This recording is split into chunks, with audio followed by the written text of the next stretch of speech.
அமைதி. அமைதி நமக்கு உயரிய பண்புகளை பாடமாக புகட்டுகிறது. அமைதி பொறுமையை கற்றுத்தருகிறது.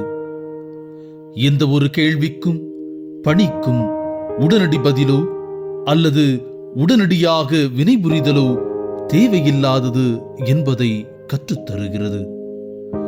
அமைதி நம்முள் நம்மை குறித்த விழிப்பையும், நம்மை சூழ்ந்து நிற்பவை, நாம் சந்திப்பவை, சமூகத்தை குறித்த விழிப்பையும் நமக்கு தருகிறது.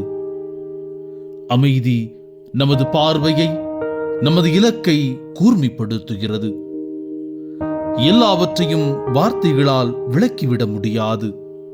சிலவற்றை சொல்லுவதை தவிர்க்க வேண்டும், சிலவற்றை புரிந்து கொள்ள முற்பட வேண்டும். அத்தகைய புரிதலுக்கு அடிப்படை அமைதி. அமைதியின் வலிமையை உணருவோம்.